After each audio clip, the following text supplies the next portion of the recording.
itu diamini oleh Jokowi. Sehingga proses kolaborasi antara dua koalisi besar ini, KKIR dan KIB, yang dimediasi oleh Jokowi ini akan berjalan mulus di lantai 3 DPP PAN.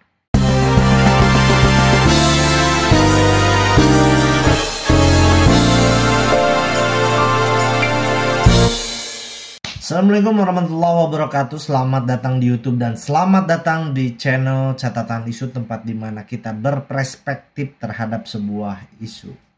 Sahabat-sahabat, selamat datang kembali di video saya kali ini, dan kali ini ada berita yang cukup heboh. Karena apa? Karena ini melibatkan kontestasi politik di negeri kita. Di kompas.com ada berita 5 ketum parpol diundang ke silaturahmi PAN bersama Presiden, tak ada Surya Paloh.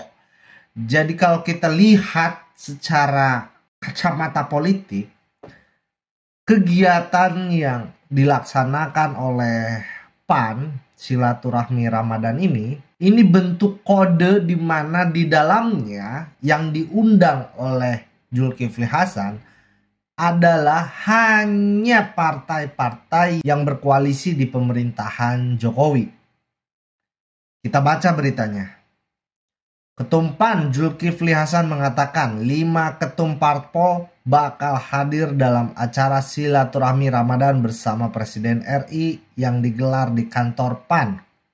Menurut Zulhas, acara ini merupakan pertemuan strategis bagi para pemimpin partai politik untuk saling berdialog, berdiskusi, tukar pemikiran, dan mencari solusi atas berbagai permasalahan yang dihadapi bangsa dan negara. Jadi sahabat-sahabat, tadi saya sudah melihat rundown acaranya yang disiarkan live langsung oleh PAN di YouTube. Dan di dalam pidato-pidatonya, baik yang disampaikan oleh Zulhas maupun Presiden, itu mengandung banyak makna sekali di dalam perpolitikan di negeri ini. Selain itu, dari Kompas juga ada berita soal PAN tak undang ketum PKS dan Demokrat di silaturahmi Ramadan. Alasannya apa? Kita baca ya. Alasannya tidak diundang, alasannya mungkin teman-teman sudah tahu kali ya, katanya. Yang nggak tahu kenapa Nasdem nggak ada, pertimbangannya itu kan ini pertemuan yang dirancang oleh beberapa ketum parpol tentu atas restu Pak Presiden. Nah, itu yang diundang. Jadi jelas kalau misalkan pertanyaannya kenapa PKS, Demokrat, bahkan Nasdem tidak diundang di dalam pertemuan hari ini, itu adalah karena tidak direstui oleh Presiden Jokowi kehadirannya. Dan belakangan juga banyak sekali isu yang dimunculkan oleh pemerintahan, penyerangan-penyerangan kepada Nasdem. Kalau kita lihat ya, ada berita korupsi di Nasdem, terus juga terakhir ada berita Menkominfo yang digeruduk KPK. Jadi ini adalah sebuah bentuk konkret dari pemerintah menginginkan Nasdem itu keluar secara legowo dari pemerintahan.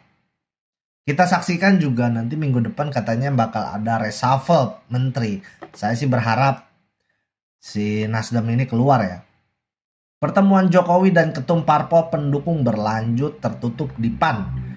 Jadi pasca Zulhas, Jokowi, dan dakwah dari Gus Miftah, akan ada pertemuan antara ketum parpol tersebut di lantai 3 di DPD PAN. Nah, tadi undang pertemuan parpol pro Jokowi, Nasdem duga bahas koalisi besar. Nah, yang dimaksudkan koalisi besar di sini adalah tadi saya lihat pidatonya Zulkifli Hasan. Dan di dalam pidatonya dia menyebutkan ada yang namanya koalisi kebangsaan.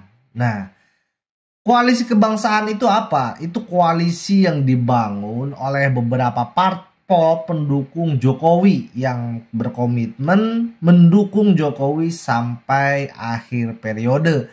Nah, perkataan Zulkifli Hasan tentang komitmen tersebut, dia simpulkan bahwa ini bisa menjadi koalisi kebangsaan, kata Zulkifli Hasan. Jadi memang kalau misalkan kita lihat, tidak menutup kemungkinan koalisi kebangsaan ini yang disebut oleh Nasdem koalisi besar, ini bisa saja terjadi.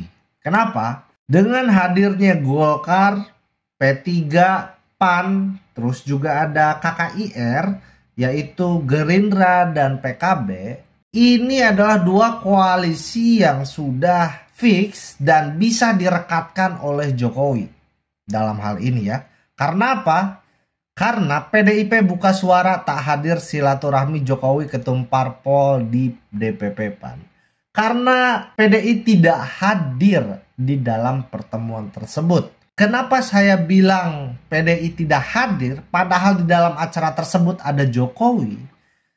Teman-teman harus bisa membedakan bahwa per hari ini Jokowi ini dirasa sudah renggang hubungannya dengan PDIP. Kenapa? Ini bisa dilihat oleh statement-statement PDIP menyoal kemarin Piala Dunia yang gagal. PDIP kencang menolak Israel, tapi sikap presiden kemarin itu harus bisa membedakan antara politik dan sepak bola.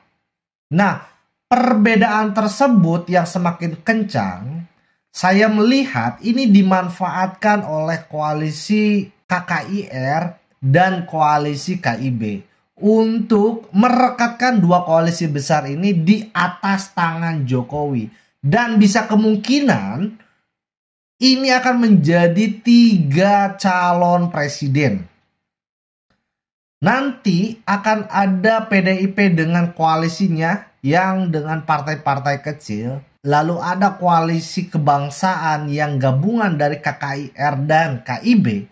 Dan yang terakhir KPP yang Anies Baswedan. Ini tidak menutup kemungkinan pada akhirnya akan mendapatkan hasil koalisi seperti itu.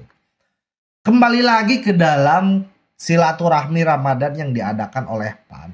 Jokowi di dalam sambutannya mengatakan bahwa dia menyinggung soal KIB dan KKIR yang mendapat restu oleh Jokowi. Dan dia menitik beratkan bahwa itu diamini oleh Jokowi. Sehingga proses kolaborasi antara dua koalisi besar ini, KKIR dan KIB, yang dimediasi oleh Jokowi, ini akan berjalan mulus di lantai 3 DPP PAN.